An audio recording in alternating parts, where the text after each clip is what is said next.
아유, 돈 3천 해주고 유세는 얼마나 떠는지 몰라. 원래 저런 깡촌에서 자란 싼 것들은 애비가 무식해서 배운 게 없어. 평생 흙바닥에 뼈를 갈아 저를 키우신 아버지를 무참히 짓밟은 시어머니. 그 악독한 막말을 엿듣는 순간 제 이성의 끈은 완전히 툭 끊어지고 말았습니다. 소장님, 당장 공사 전면 중단하세요. 화장실 변기 다 뗀 상태로 인부들 싹 빼시면 됩니다. 여러분, 깡촌 출신 며느리가 선사하는 아주 서늘하고 통쾌한 참교육 스토리. 지금 바로 시작합니다. 오늘도 끝까지 잘 들어주세요. 전라도 땅끝, 버스도 하루에 한 번 겨우 들어오는 깊고 깊은 깡촌이 제 고향입니다. 가난은 그림자처럼 저희 가족을 즐기게도 따라다녔죠. 하지만 제 친정아버지는 그 지독한 가난을 제게 물려주지 않으려 평생 흙바닥에 뼈를 갈아 넣으셨습니다.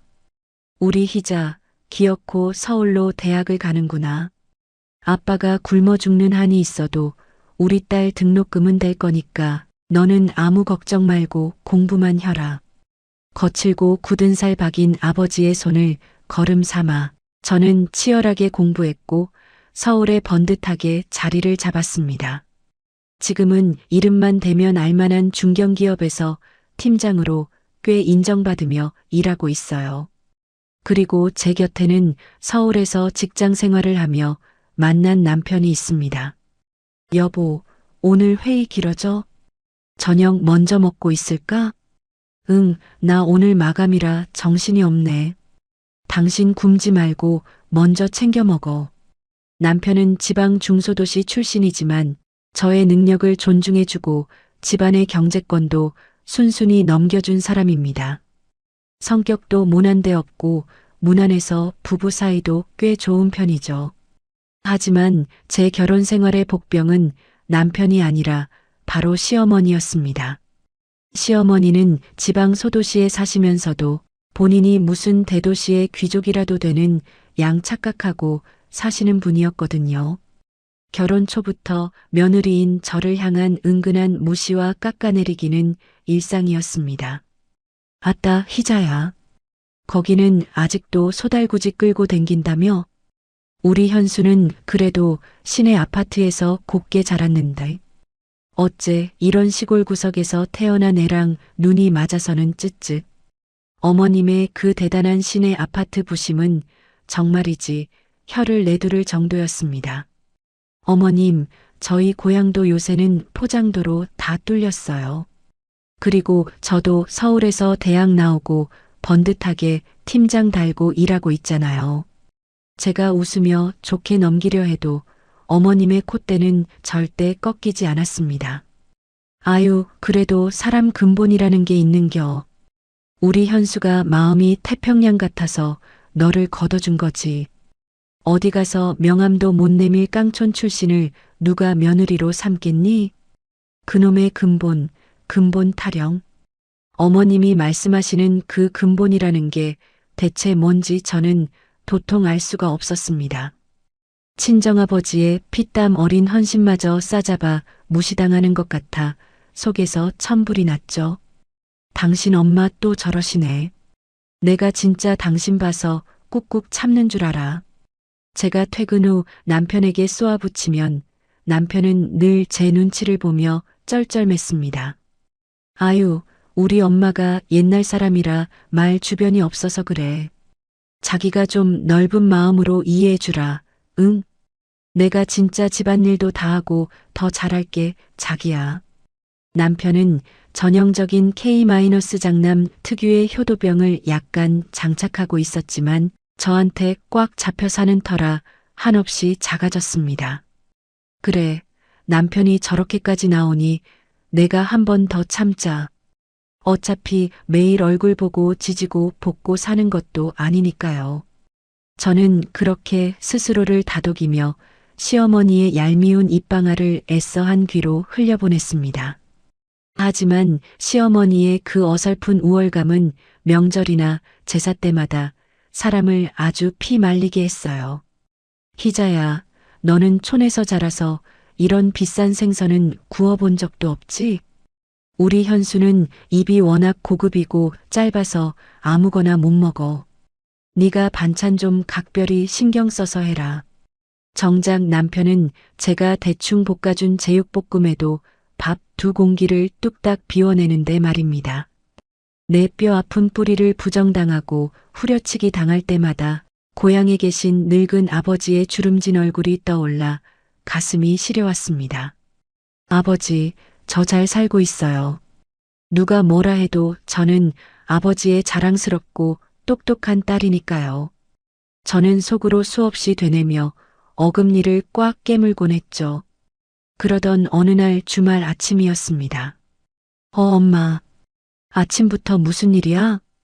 늦잠을 자던 남편의 휴대폰이 요란하게 울렸고 전화기 너머로 시어머니의 과장된 앓는 소리가 제 귀까지 생생하게 들려왔습니다. 아이고, 나 죽겄다, 현수야. 이놈의 집구석 징글징글해서 내가 살 수가 없어. 당장 집이 무너져도 이상할 게 없다니까.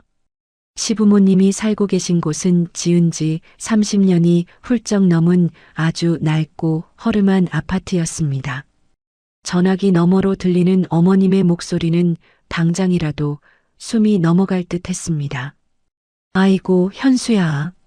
내가 어제 샤워를 하려고 물을 틀었는디 시뻘건 녹물이 콸콸 쏟아지는 거 아니냐? 내 피부가 얼마나 예민한지 너도 알지? 이러다 온몸에 두드러기 나게 생겼다니까. 엄마, 진정 좀 해봐. 녹물이 갑자기 왜 나와? 관리사무소에는 연락해봤어? 남편은 제 눈치를 힐끔거리며 전화기를 붙들고 쩔쩔맸죠. 연락이고 나발이고 배관이 다 썩어 문드러졌다자녀. 재개발한다고 바람만 잔뜩 들어갔지. 삽들 생각은 안 하고 집은 귀신 나오게 생겼고 내 아버지는 천하태평이고 내가 명색이 시내 아파트 사는데 꼴이 이게 뭐냐. 어머님의 그 대단한 시내 아파트는 지어진 지 30년도 넘어서 벽에 금이 쩍쩍 가 있는 낡은 아파트였습니다. 재개발 소리만 10년째 무성하게 돌고 있는 말 그대로 허울뿐인 아파트였죠. 남편은 전화를 끊고 나서도 한참 동안 제 주변을 맴돌며 헛기침만 해댔습니다. 왜 그래? 어머님 댁 배관 공사라도 해야 한대? 비용이 얼만데 그렇게 눈치를 봐. 여보, 그게 말이야. 배관만 문제가 아니라 화장실 타일도 다 깨지고 벽지도 곰팡이가 슬어서 엄마가 스트레스가 이만저만이 아니신가 봐. 재개발 때까지만 버티면 되는데 당장 사는 게 고역이시라네. 그래서 나보고 어쩌라고. 본론만 말해. 제가 팔짱을 끼고 차갑게 말하자 남편이 두 손을 싹싹 빌며 애원하기 시작했습니다. 여보, 당신이 우리 집 재테크 다 하고 돈 관리도 기가 막히게 잘하잖아. 이번에 딱 한 번만 우리 엄마 소원 좀 들어주면 안 될까? 재개발 때까지 버티려면 리모델링 싹 해야 할 것 같아. 딱 3천만 원만, 내가 평생 당신한테 충성할게. 저는 기가 막혀서 헛웃음이 튀어나왔습니다. 3천 원? 당신 3천이 무슨 애 이름인 줄 알아? 우리가 그 돈을 어떻게 모았는데. 그리고 어머님은 틈만 나면 내 출신 운운하면서 무시하시는데 내가 왜 그 큰 돈을 덥석 내놔야 해? 아유, 그러니까 이번 기회에 당신이 점수 좀 확 따라는 거지. 당신이 통 크게 쏘면 엄마도 며느리 대단하다고 동네방네 자랑하고 다닐 거 아냐. 제발, 응? 내가 앞으로 집안일 다 하고 당신이 하라는 대로 다 할게.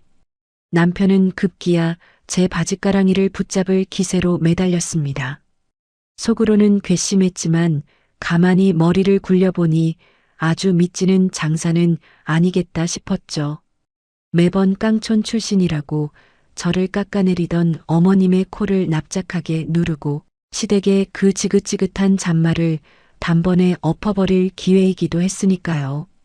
저는 잠시 뜸을 들이다가 남편을 똑바로 쳐다보며 못을 박았습니다. 알았어.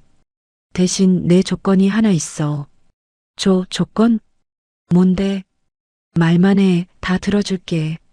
리모델링 비용 3천만 원 지원해주는 걸로 할게.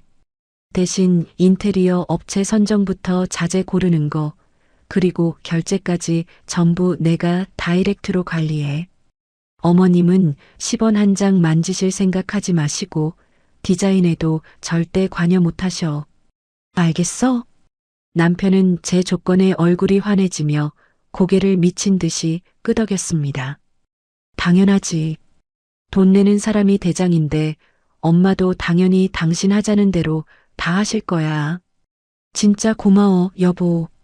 역시 우리 마누라밖에 없다니까. 남편은 그 길로 당장 어머님께 전화를 걸어 이 기쁜 소식을 전했습니다. 엄마, 희자가 리모델링 비용 3천만 원 다 대준대. 대신 공사 진행은 희자가 다 알아서 할 거니까 엄마는 그냥 가만히 계시기만 해.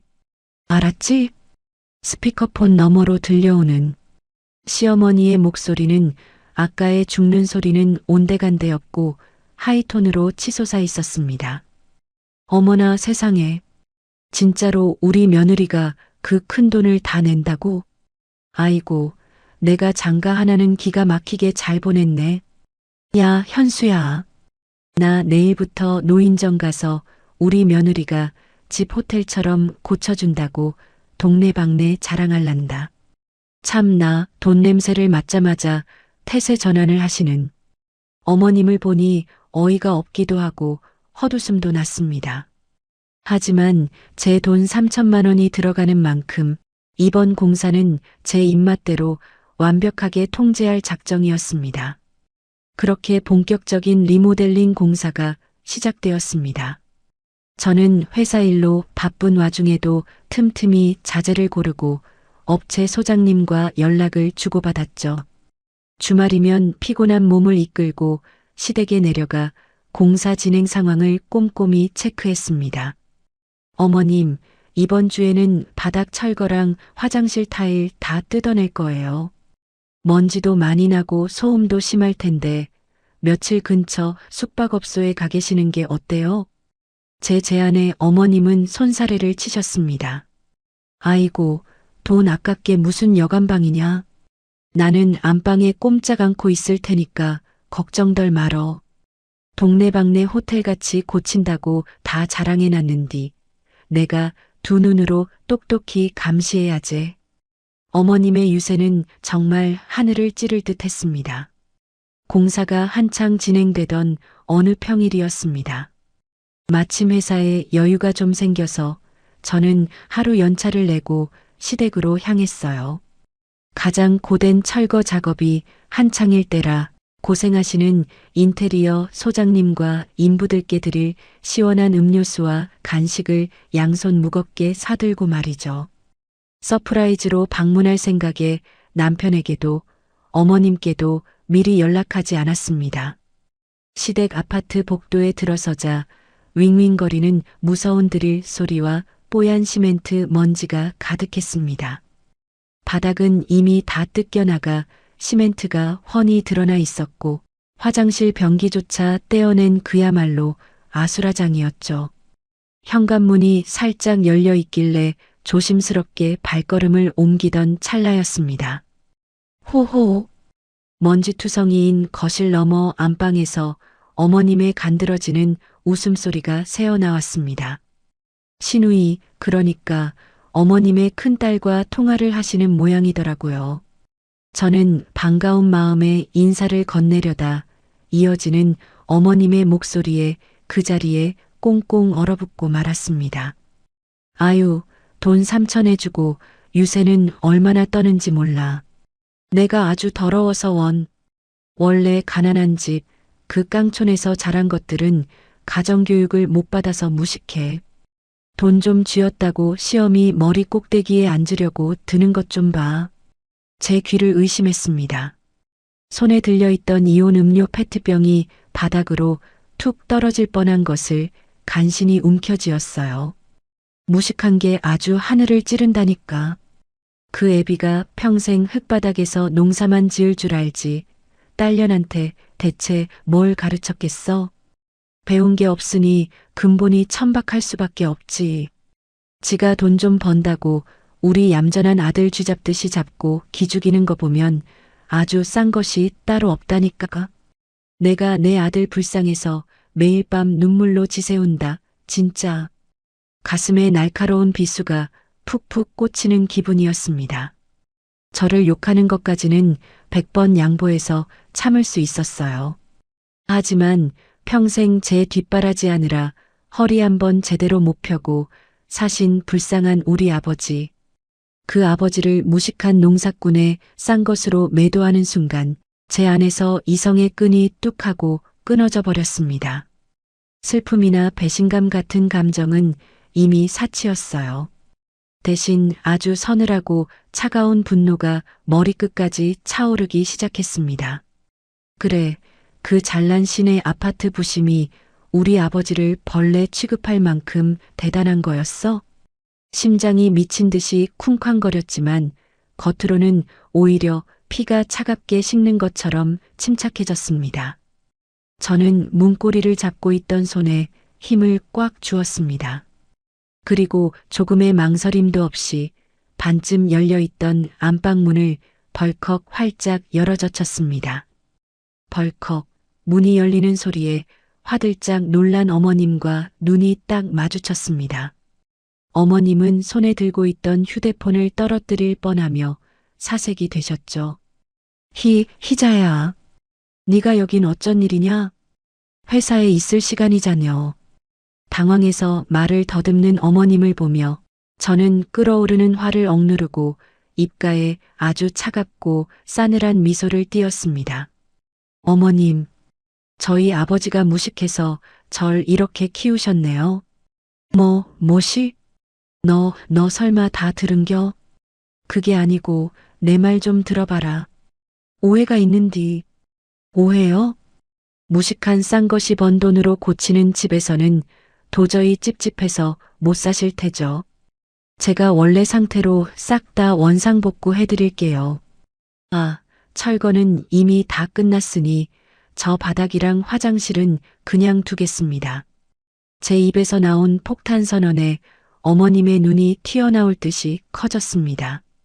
무슨 소리여? 원상복구라니. 집을 이 꼴로 만들어 놓고 공사를 안 하겠다는겨? 저는 대답 대신 주머니에서 제 휴대폰을 꺼내 인테리어 소장님께 바로 전화를 걸었어요. 네, 소장님. 저 김희자인데요. 공사 오늘부로 전면 중단합니다. 네.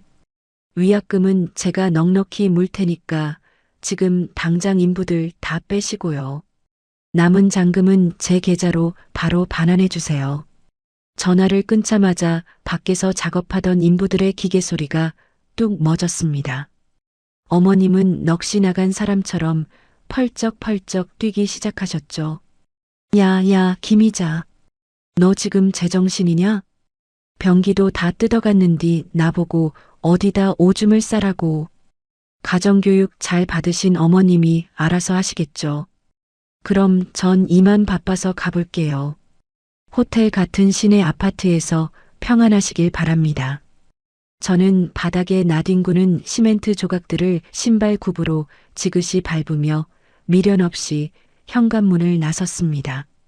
뒤에서 어머님이 고래고래 소리를 지르며 따라 나오는 소리가 들렸지만 뒤도 돌아보지 않고 서울로 향했죠.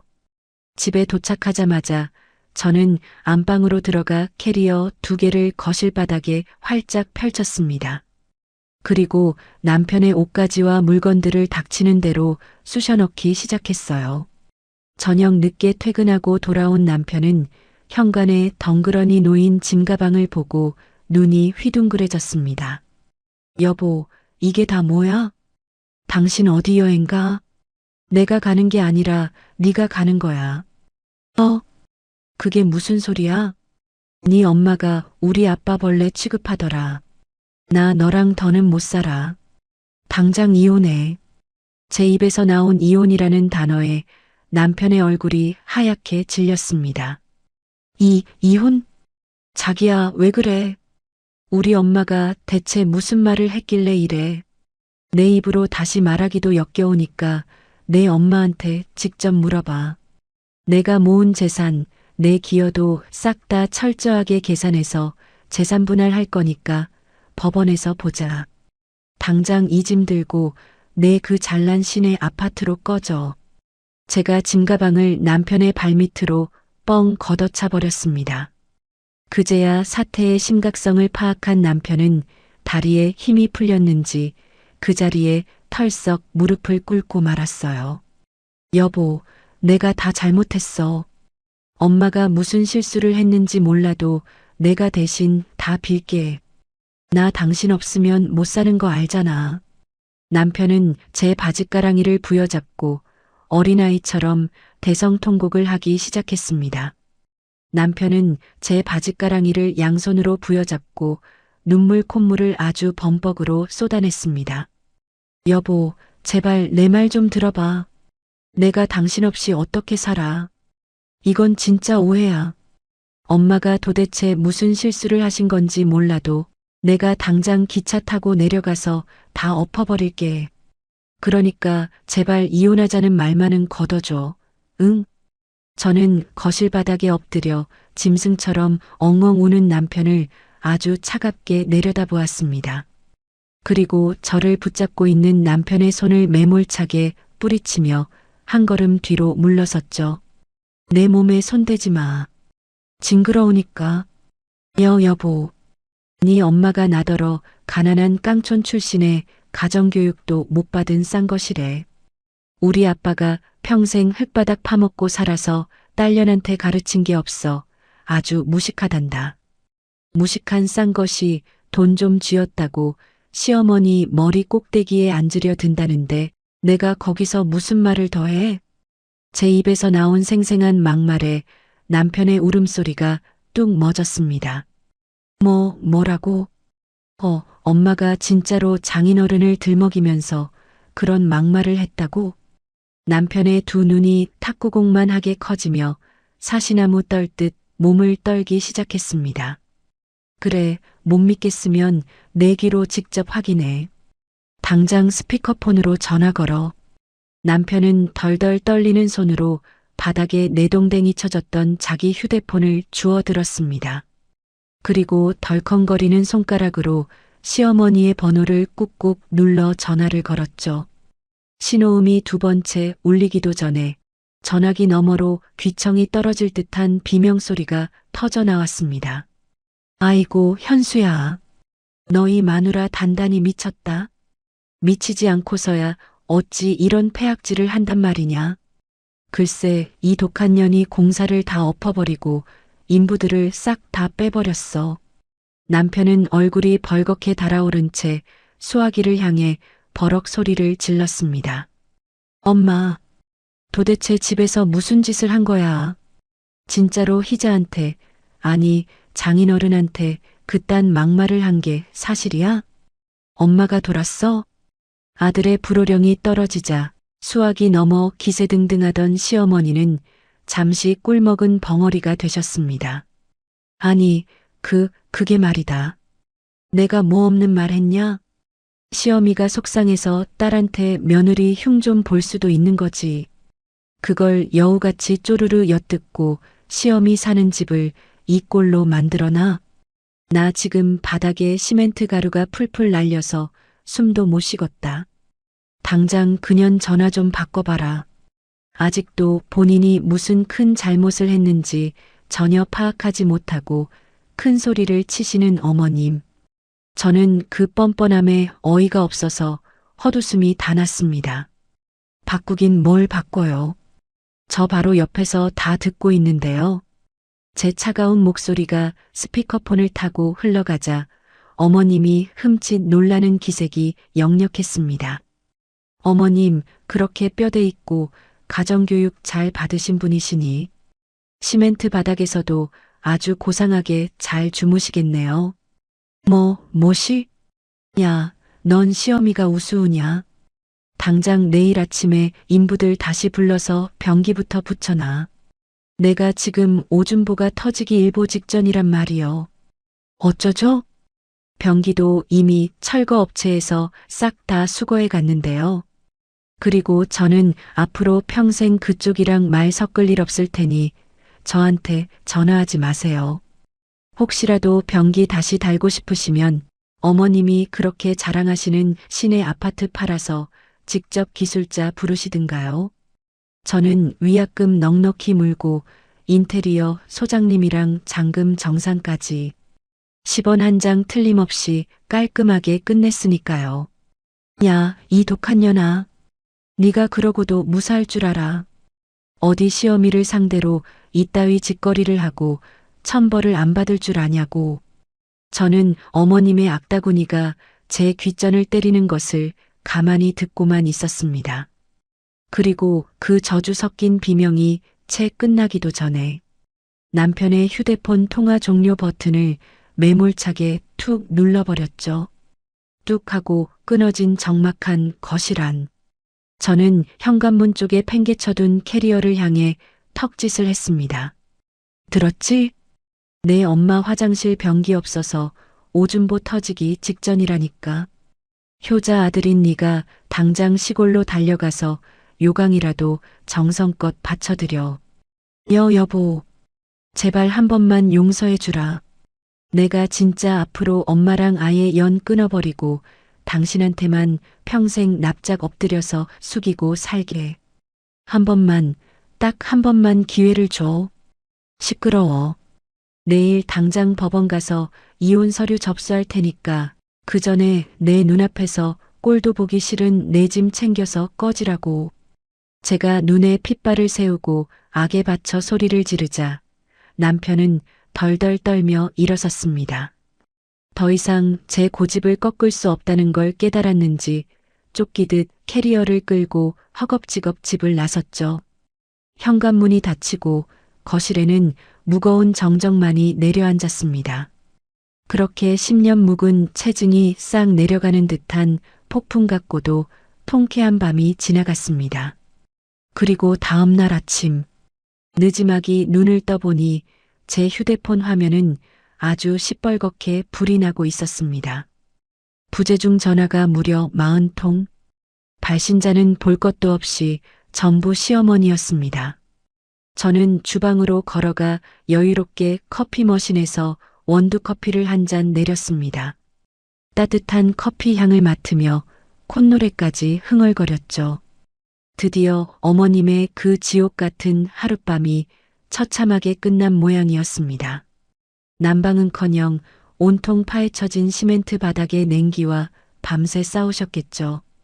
게다가 생리 현상을 해결하려 그 어두운 새벽에 캄캄한 상가 화장실까지 벌벌 떨며 달려가야 했을 겁니다. 그 뼈저리게 비참하고 처절했던 밤의 결과가 바로 이 40통의 다급한 부재중 전화였을 테니까요. 징징거리며 또다시 울리기 시작하는 휴대폰 화면을 가만히 내려다보았습니다.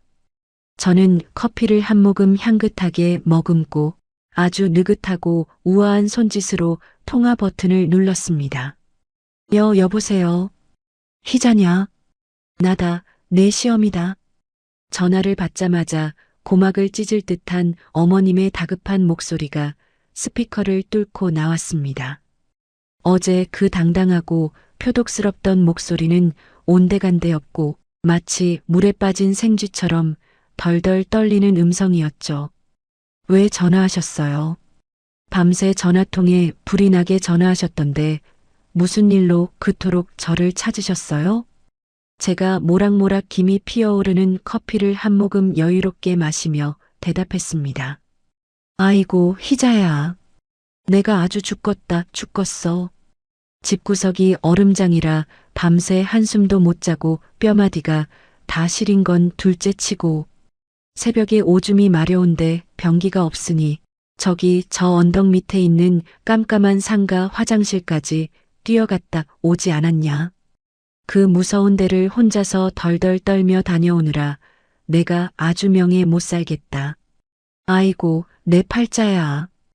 어머님의 그 처절한 하소연을 들으니 속으로 통쾌한 쾌재가 불렸습니다.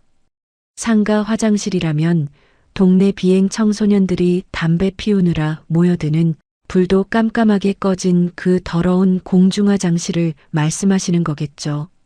평소 결벽증에 가까울 정도로 깔끔을 떠시며 시내 아파트 사모님 행세를 하시던 분이 거기서 쪼그려 앉아 볼일을 보셨을 생각을 하니 웃음이 픽 새어나왔습니다.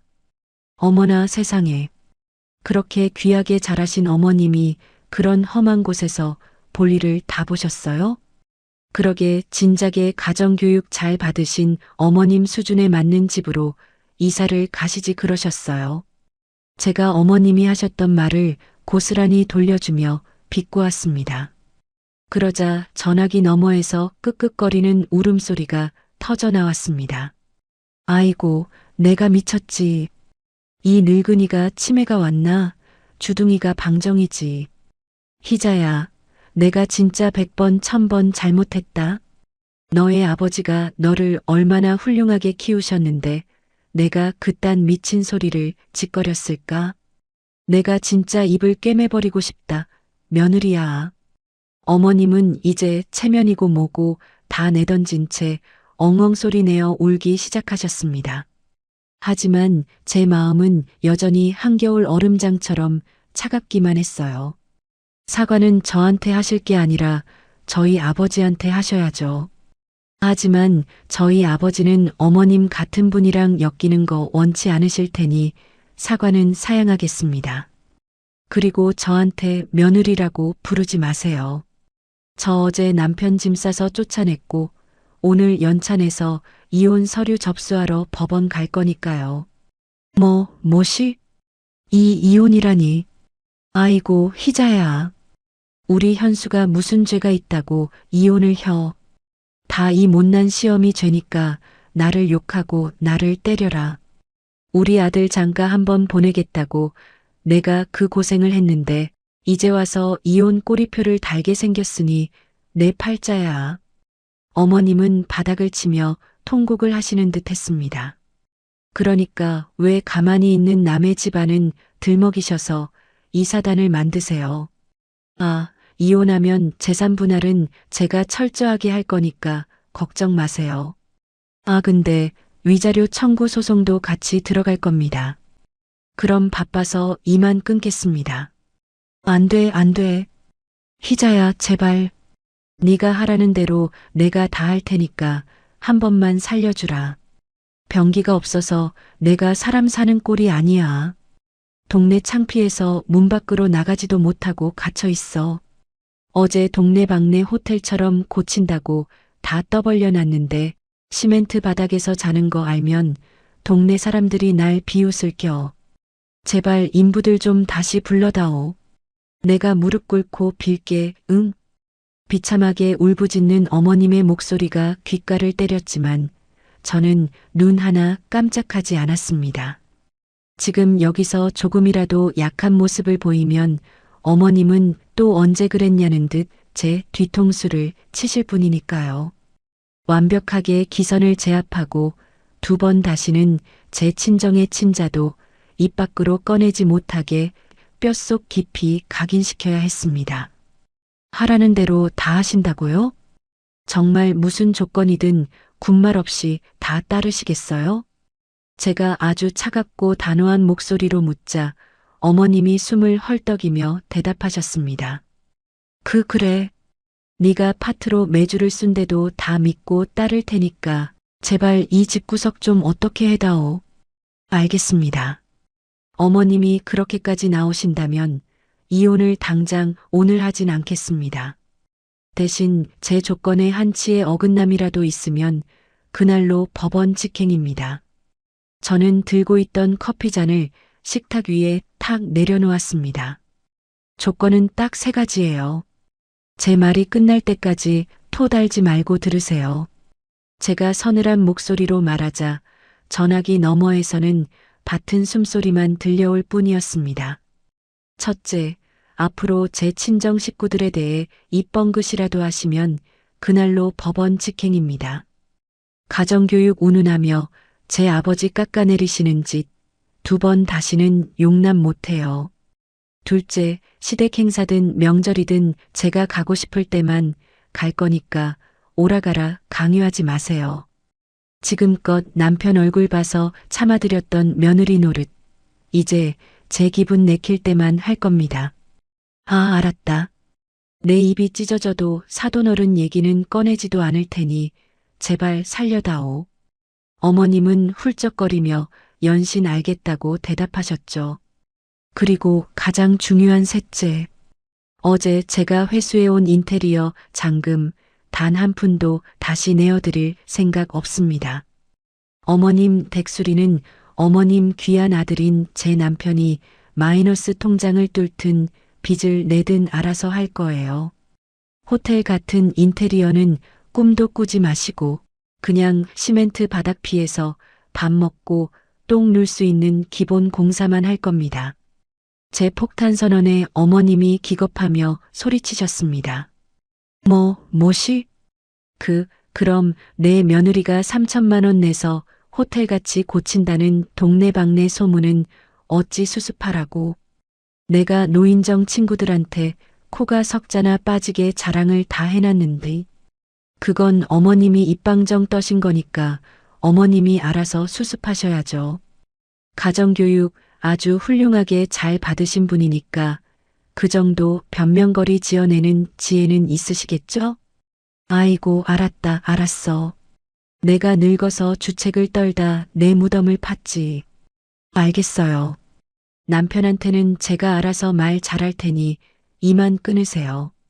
저는 매몰차게 전화를 툭 끊어버렸습니다. 속이 뻥 뚫리는 사이다를 들이켠 것처럼 가슴속이 시원해졌어요.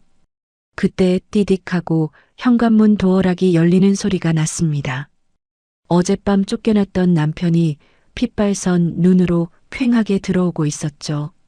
차에서 밤을 샌 건지 양복은 구겨져 있고 머리는 까치집을 한 초췌한 몰골이었습니다.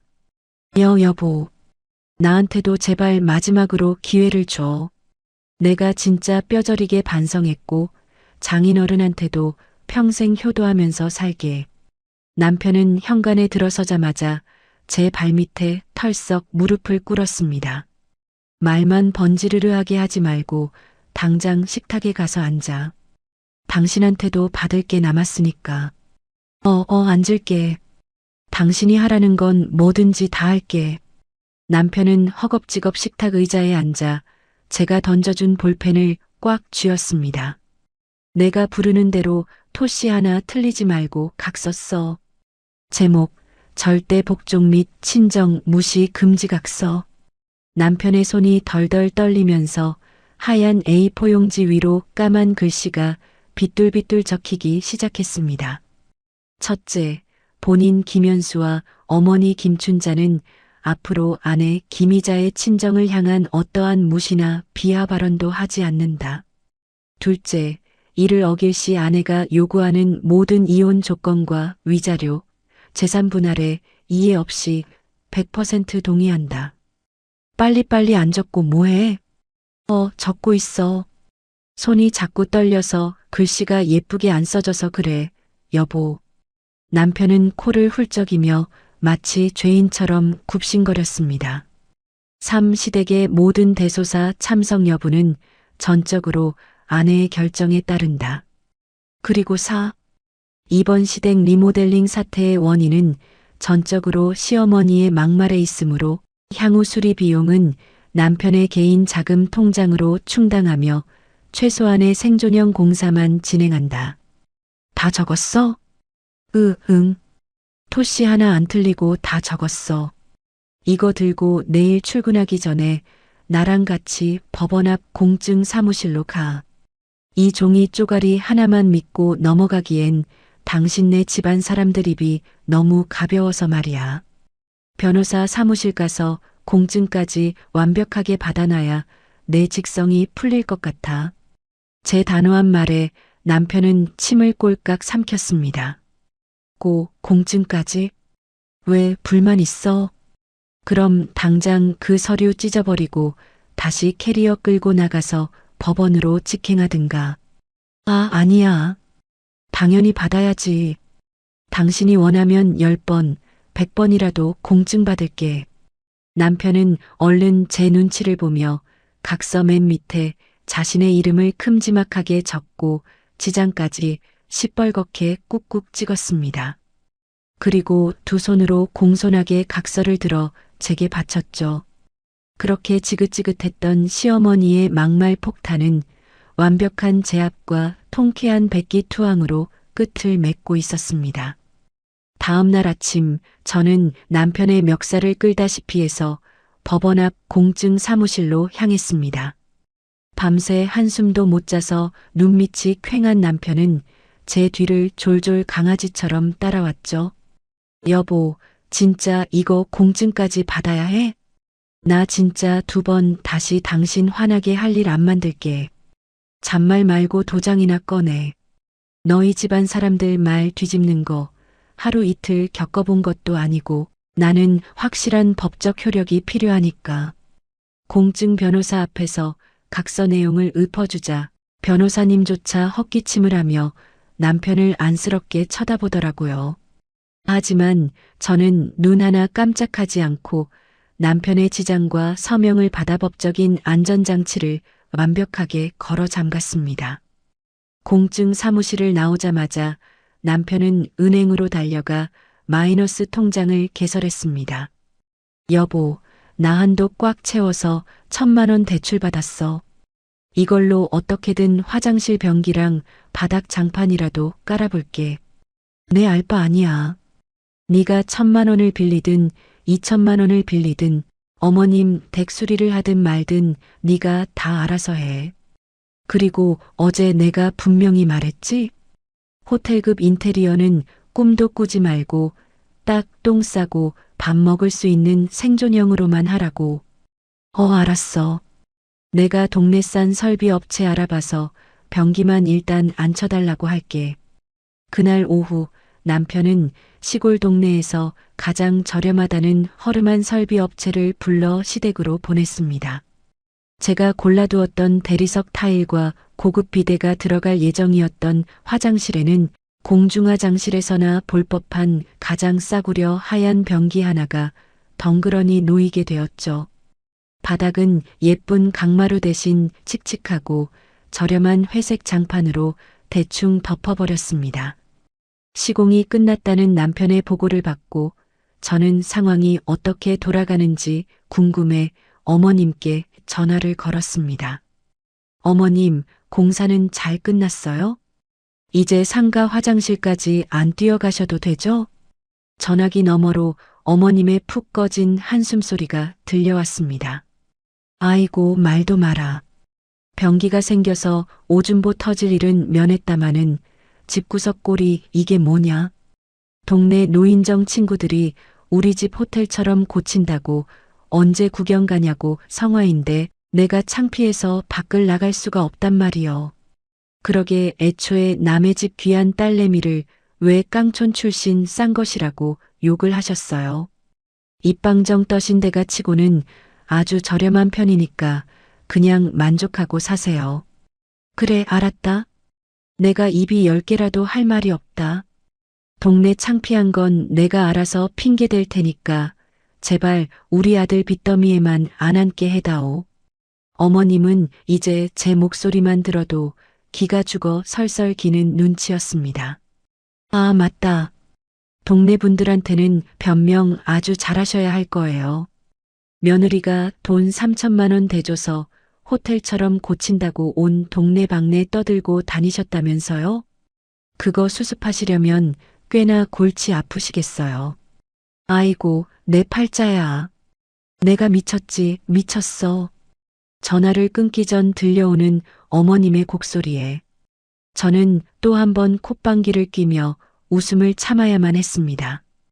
평생 며느리 출신을 운운하며 우월감에 젖어 사시던 분이 본인의 막말 한마디 때문에 스스로 쳐놓은 덫에 단단히 걸려버린 꼴이었죠. 며느리 덕에 동네방네 유세 떨던 사모님에서 하루아침에 허풍쟁이 거짓말쟁이로 전락할 위기에 처하신 겁니다. 저는 서랍 속에 고이 모셔둔 공증 각서를 꺼내보며 통쾌하게 미소 지었습니다. 그렇게 지옥 같았던 시댁 리모델링 사태는 저의 완벽한 승리로 조용히 막을 내리고 있었습니다. 그 난리가 한바탕 휩쓸고 지나간 뒤 저희 집의 평화는 아주 완벽하게 찾아왔습니다. 공증받은 각서의 위력은 실로 대단했죠. 남편은 퇴근하면 회식도 마다하고 집으로 곧장 달려와 앞치마부터 둘러맸습니다.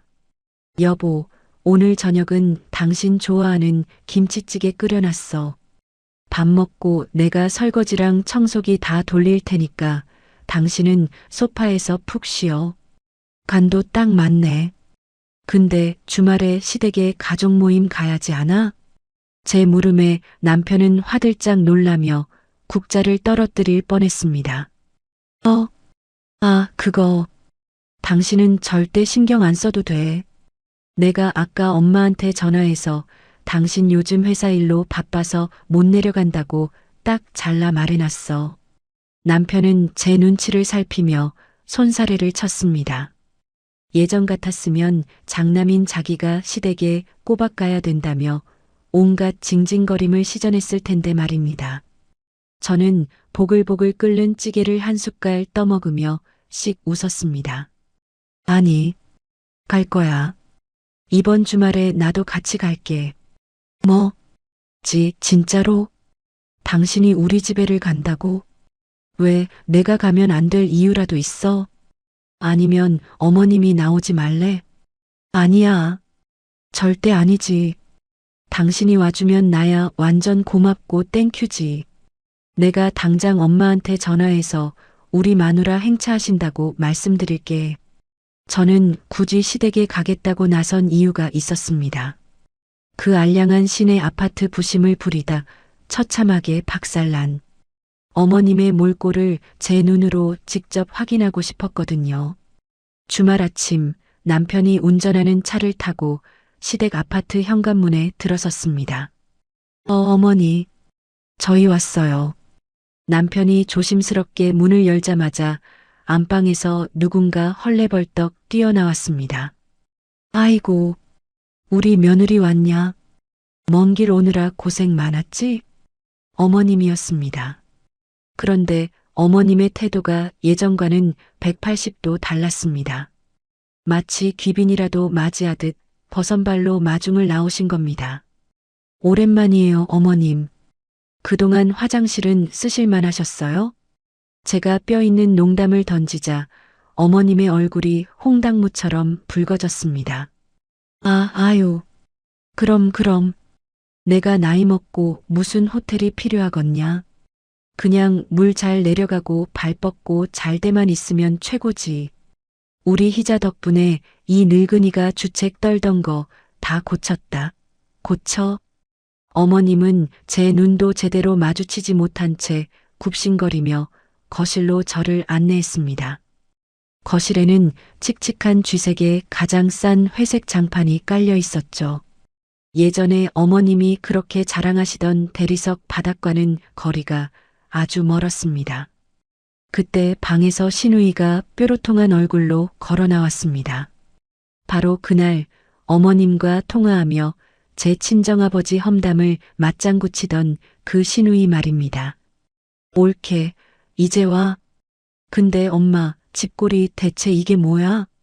올케가 리모델링 비용 3천만 원 통 크게 쌌다며? 근데 바닥은 무슨 여관방 장판이고 화장실 변기는 어디 동네 상가 화장실에서 떼어온 것 같잖아. 신우이의 날카로운 지적에 어머님은 사색이 되어 신우이의 등짝을 찰싹 때렸습니다. 야, 너는 뭣도 모르면서 주둥이 함부로 놀리지 마라. 왜 때려? 진짜잖아. 동네 아줌마들한테는 며느리가 호텔로 만들어준다고. 그렇게 유세를 떨더니 이게 무슨 망신이야? 인테리어 업체가 사기친 거 아니야? 옳게, 이거 당장 고소해야 하는 거 아니야? 신우이가 저를 보며 따져 묻자 저는 여유롭게 소파에 다리를 꼬고 앉았습니다. 글쎄요, 형님. 고소를 하려면 입단속 못하고 남의 집 귀한 아버지 싼 것이라고 욕하신 분을 고소해야 하지 않을까요? 네. 그게 무슨. 제 직설적인 말에 신우이의 얼굴이 하얗게 질렸습니다. 그날 전화 통화의 당사자였으니 본인도 단박에 알아챈 거겠죠. 어머님은 안절부절 못하며 제 앞에 과일 접시를 대령하셨습니다. 아이고, 희자야. 사과 좀 깎아줄까? 아니면 오렌지 까줄까? 네가 먹고 싶은 거 말만 혀. 내가 다 갖다 바칠 테니까. 됐어요. 우선 여기 앉아서 얘기 좀 하시죠. 제 차가운 만루에 어머님은 쭈뼛쭈뼛하며 거실 한 구석에 앉았습니다. 신우이 역시 눈치만 살피며 어머님 옆에 슬그머니 따라 앉더군요. 저는 남편을 쳐다보며 고개를 까딱였습니다. 당신 어머니랑 형님한테 그 각서 내용 다시 한번 똑똑히 읊어드려. 내가 이 집에 왜 왔는지 확실하게 각인시켜야지. 알았어. 남편은 헛기침을 한 번 하더니 주머니에서 꼬깃꼬깃하게 접어둔 공증 각서 사본을 꺼내 펼쳐들었습니다. 남편은 헛기침을 한 번 하더니 각서를 낭독하기 시작했습니다. 첫째, 본인 김현수와 어머니 김춘자는 앞으로 아내 김희자의 친정을 향한 어떠한 무시나 비하 발언도 하지 않는다. 둘째, 이를 어길 시 아내가 요구하는 모든 이혼 조건과 위자료, 재산 분할에 이해 없이 100% 동의한다. 낭독이 이어질수록 신우이의 입은 떡 벌어졌고 어머님은 쥐구멍이라도 찾고 싶은 듯 고개를 푹 숙이셨죠. 셋째, 이번 리모델링 사태의 원인은 전적으로 시어머니의 막말에 있으므로 향후 수리 비용은 남편의 개인 자금으로 충당하며 생존형 공사만 진행한다. 남편이 마지막 조항까지 다 읽고 각서에 찍힌 시뻘건 공증 도장을 신우이 눈앞에 들이밀었습니다. 형님도 이제 상황 파악이 좀 되시죠? 어머님이 제 친정아버지 모욕하신 대가로 남편이 1,000만 원 빚까지 졌어요. 앞으로 형님도 저희 친정에 대해 함부로 입 놀리시면 이 각서대로 저격수처럼 아주 철저하게 밟아드릴 겁니다. 제 매서운 경고에 신우이는 꿀먹은 벙어리가 되어 덜덜 떨기만 했습니다. 옳게, 아니. 내가 엄마랑 통화하면서 맞장구 친 거 진짜 아무 생각 없이 그런 거야. 용서해줘. 어머님도 저한테 하실 말씀 없으세요? 아이고, 희자야. 내가 100번, 1000번 죽을 죄를 졌다. 다시는 내 입이 찢어져도 다시는 사돈어른 무시하는 소리 안 할 테니까 한 번만 용서해다오.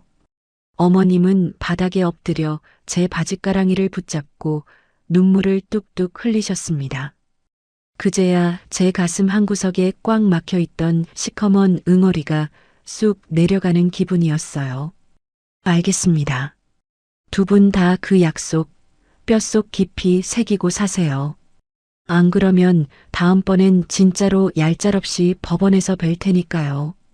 그날 이후 시댁의 서열은 완벽하게 제 중심으로 재편되었습니다. 명절이나 제사 때 제가 시댁 현관문에 들어서기만 해도 어머님은 눈도 못 마주치고 설설 기셨죠. 남편 역시 그날의 충격 요법 덕분인지 예전에 그 어설픈 효도병을 완치하고 저에게 충성을 맹세했습니다. 여보, 내일 장인어른 생신이시잖아. 내가 한우 최고급으로 맞춰놨으니까 내일 아침 일찍 시골 내려가자. 어머, 당신 웬일이야? 내가 장인어른 장모님한테 제일 잘해야지. 당신같이 똑똑하고 예쁜 딸 나한테 주셨는데 평생 업고 다녀도 모자라. 남편의 넉살에 저는 오랜만에 소리내어 크게 웃었습니다. 그날 저녁 저는 고향에 계신 친정아버지께 전화를 걸었습니다. 아버지, 저 희자예요. 오냐, 우리 딸. 밥은 묵고 일하냐? 서울 생활이 고단할 텐디 애비가 능력이 없어서 늘 미안하구먼. 수화기 너머로 들려오는 아버지의 거칠지만 따뜻한 목소리에 왈칵 눈물이 쏟아질 뻔했습니다. 아버지가 왜 미안해요? 아버지가 저 이렇게 반듯하게 잘 키워주셔서 제가 서울에서 떵떵거리고 잘 사는 건데요. 아버지 통장으로 용돈 넉넉하게 보냈으니까 이번엔 제발 소고기도 좀 사드시고 아버지 좋은 옷도 한 벌 사 입으세요. 아이고, 이 큰 돈을 못하러 보냈어. 너희 부부 만난 거 사 먹지. 아버지는 늘 그렇게 제 걱정뿐이셨습니다. 전화를 끊고 창밖을 내다보며 저는 가만히 생각에 잠겼습니다. 어머님이 그토록 부르짖던 근본이라는 것. 그건 시내 중심가의 아파트나 대리석 바닥에서 나오는 게 아니었습니다. 자식을 위해 기꺼이 흙바닥에 엎드려 평생을 헌신한 우리 아버지의 그 거칠고 깊은 사랑. 그것이야말로 저를 이토록 단단하고 흔들림 없이 서 있게 만든 진짜 뼈대이자 근본이었습니다. 저는 이제 누가 뭐라 해도 주눅 들지 않습니다. 제 스스로 일군 경제력과 단호한 결단력으로 제 가족과 저의 존엄을 완벽하게 지켜냈으니까요. 여보, 나 청소 다 했어. 이제 과일 깎아줄까? 거실에서 앞치마를 두르고 쪼르르 달려오는 남편을 보며 저는 환하게 미소 지었습니다. 가난한 집딸이라고 무시당하던 어리숙한 며느리는 이제 이 집에 없습니다. 오직 내 삶의 당당한 주인이 된 김희자만이 있을 뿐이죠. 저의 통쾌하고도 치열했던 이 참교육 스토리가 세상의 모든 며느리들과 딸들에게 작은 위로와 속 시원한 응원이 되기를 바랍니다. 여러분, 오늘의 사연 어떻게 들으셨나요? 평생을 바쳐 자식을 키워낸 부모님의 은혜를 함부로 깎아내리는 사람에게는 그에 합당한 매운맛 참교육이 정답인 것 같습니다. 시어머니의 어설픈 우월감을 완벽하게 박살내고 당당하게 가정의 주도권을 쥔 사연자분께 뜨거운 박수를 보냅니다. 여러분이라면 이 기막힌 상황에서 어떻게 대처하셨을지 댓글로 시원하게 남겨주세요. 통쾌한 사이다 사연이 마음에 드셨다면 구독과 좋아요, 알림 설정 꾹 눌러주시길 바랍니다. 다음 시간에도 가슴속이 뻥 뚫리는 통쾌하고 흥미진진한 사연으로 다시 찾아뵙겠습니다. 늘 건강하시고 웃음 가득한 하루 보내시길 바랍니다. 감사합니다.